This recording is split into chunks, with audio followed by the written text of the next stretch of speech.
I'm Dr. Brad H. Young. I'm Emeritus Professor in Judaic Christian Studies, the emphasis on biblical literature at the Graduate School of Theology and Ministry at Oral Roberts University in Tulsa, Oklahoma. I'm also an adjunct professor now at the Jerusalem Seminary. So great to be with you today.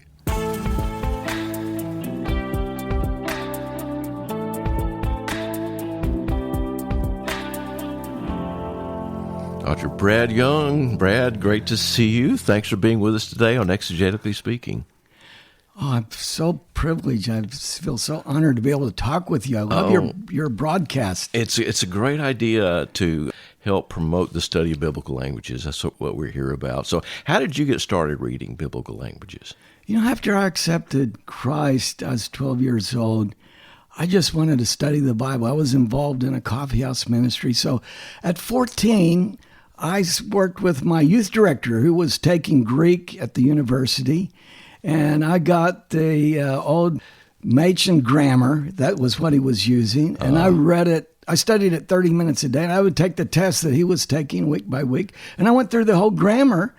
And so I was really, ahead of the game when I started studying Greek so in a way, you were self-taught at first. I was being self-taught at home. Yeah. And then I went to Israel in 1972 for the first time, and I was just so interested in Hebrew. So I started studying modern Hebrew when I was about 16, and then went ahead and studied biblical Hebrew.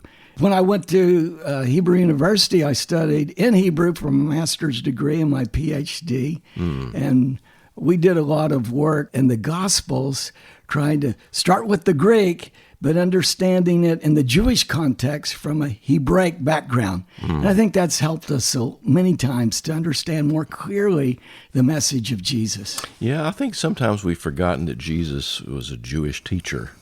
And that was what he's recognized for initially, right? And more than that, obviously. But that he was a teacher. He's coming out of Israel. There's a background. There are scriptures. There's a whole world that he's representing in that and in his teachings that do that. Now, we're going to talk today about Matthew 6:22. Fascinating passage. A lot of people read it and in the Sermon on the Mount. It comes directly after where Jesus, don't lay up treasures on earth. And then later on, in the same teaching, he says no one can serve two masters. You cannot serve God, and I think that's a bad translation, money, but we'll have to talk about that a little bit later. So here's the passage we're going to talk about today. It's Matthew 6:22 and 23. Let me read it in the English Standard Version.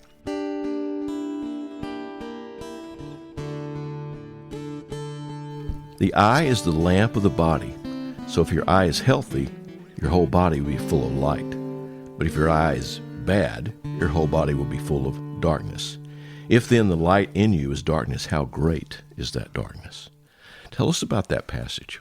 What's going on there? Yeah, I have to admit, I really do like the English Standard Version, and it's one of these more literal translations, similar to the New American Standard Bible. And many times, serious Bible students, they're wanting to get that formal equivalency, we call it officially. But, in this case, with great humility, I'm just going to say I think the English Standard Version missed the better translation, because when you say your eye is healthy, it sounds like the physical health of the eye. And it's really, if we study it in its context, and there's commentaries, there's some good books that have discussed this. I don't think it's something that's not known by biblical scholars. But the word there for healthy is haplos, which can be translated good. There's another more prevalent term for good we see in Greek, agathos, that's used sometimes. But I think when we see this word haplos, meaning the good eye, it's probably what we would have to say is an idiom that means generosity. Jesus is here talking about an approach to life.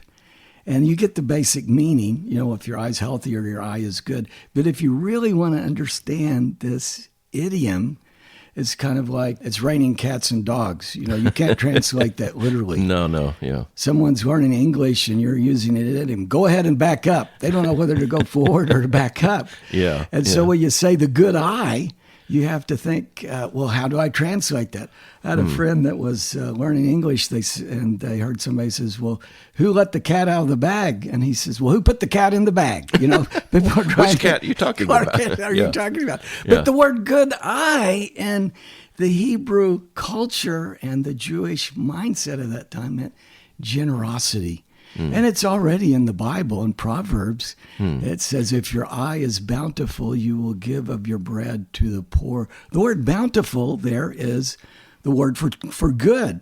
You also have this idea of the good eye in Deuteronomy, where you talk about in chapter 15, leaving a little bit of the produce, you're harvesting the wheat, you leave some behind for the poor. And a generous person is leaving a lot.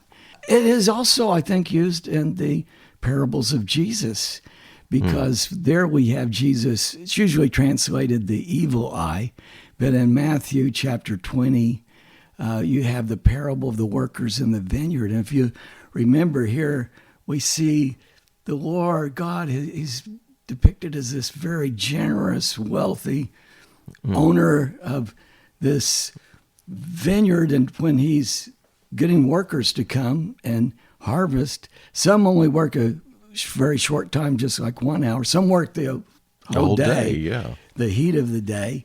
And then, showing his generosity, he paid all the workers the same. And I think when you look at that parable, you'd have to say, well, if they don't get that money, they don't have food to feed their families, a day's wage. But the workers that worked all day, they were complaining, you should have paid us more. And at the end, Jesus concludes the parable. He says, if your eye is evil, but mine is good, take yours and be gone. But I will do what I want with what I have. This very kind, generous landowner. So here's that idea of generosity as an approach to life. You go out to eat with somebody, they want to buy your lunch, or they live a very generous tip. There's that idea that they want to, using Jesus' terms, go the second mile on being kind and generous. And as you're talking about, the whole context here is, are you laying up treasures in heaven?